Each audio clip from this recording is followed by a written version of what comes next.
A meteor crashes into your backyard, starting a chain of unexplained events. That was the winning suggestion last week when I asked you guys to submit story ideas for the new interactive story that my friend Brock Wood and I are doing right here on the Zack Scott Fun Club. That was suggested by Across the River Styx, and I thought it was a great idea, and I'm glad that one won. So, I wrote the first part of this story, one page, right here, and the story is called Collision.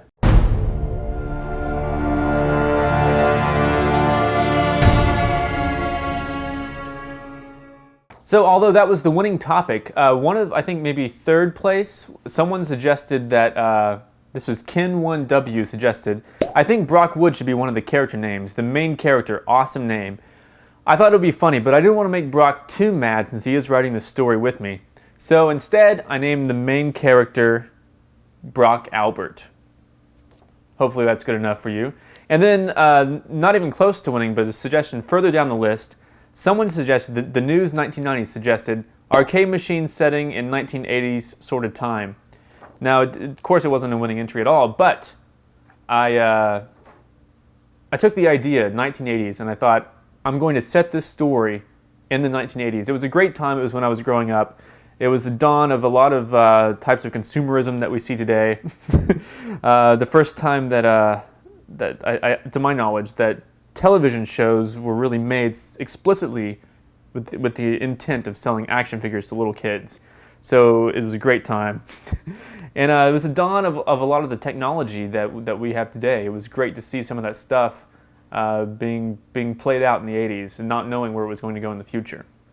So I did some research and I wrote this, part one of Collision. I'll read it right now. Here we go. Another day, another dollar. That's fun to say when I'm on paid vacation, which I am. I wouldn't say I'm not working though. Moving can be a tough job. I'm glad I was able to hire people to do it for me. But they aren't doing all the work. I'm here to make sure everything gets put into the right place. I also do a little bit of on-the-fly rearrangement. But for now, I'm sitting at my kitchen table with a folded newspaper in one hand and a steaming cup of coffee in the other. I can't help but notice the date on the newspaper. August 6th, 1986. That's 8686. Not a big deal, I guess. Normally, I wouldn't even be reading the newspaper at home. In fact, I think it's a primitive way to get the news. Cavemen used it, probably. I just subscribe so I can bring it to the office. It helps me kill time. TV with this cable news is the way to go. It's the future. Soon radio and newspapers will be dead and everything will be done via television. Mark my words, I'd be watching it right now if the cable guy would show up. Earlier this year, people without TV and CNN didn't get to see the Challenger explosion live. I did. Of course, I was on vacation then too. Maybe I take too many vacations, but maybe I deserve them. Where can we put this? One of the movers asks, interrupting my train of thought. He is holding a box full of my wife's belongings. Just put it in the master bedroom. She'll sort things out, I reply. I watch as he leaves my view. It'd be easier if she were here supervising as well, but she's a teacher. And yes, I know it's the middle of summer, but she's teaching summer school this year. I can't think of a more annoying job. Well, I can, but those kids in her class are idiots. Real screw-offs. They are definitely not the cream of the crop. Come to think of it, didn't I go to summer school once? Whatever, that was then and this is now. I'm no longer Brock Albert, the kid who can throw a football like he was bred for it, but takes tests like he was dropped as a baby. I'm Brock Albert, the guy making 6 figures a year and moving into a new house at the age of 25. I'm Brock Albert, the guy with a trophy wife the students drool over. I'm Brock Albert, the only guy in the neighborhood with the brand new 1986 Porsche 944 Turbo that is so sweet the shiny red paint must be candy.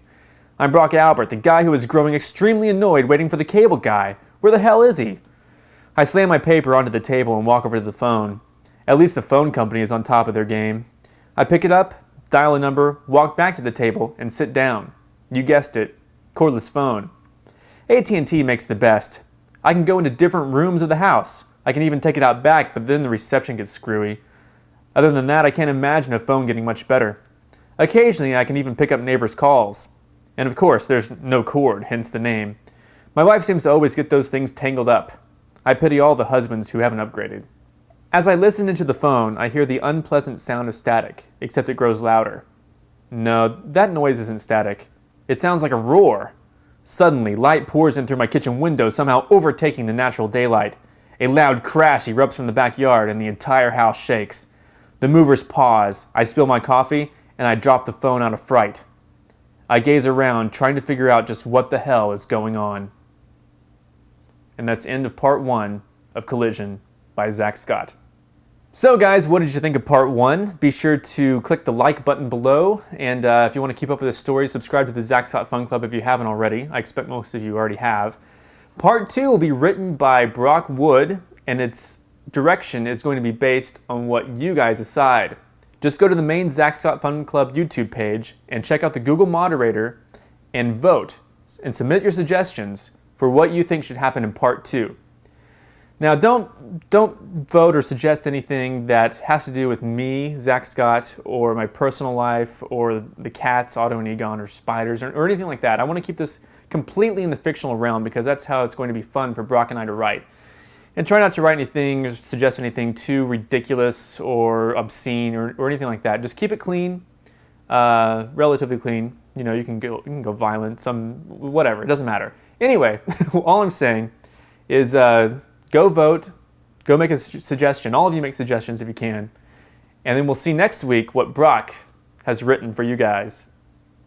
Thanks for watching. Thanks for listening to me read the story. And tune in next Sunday for part 2 of Collision.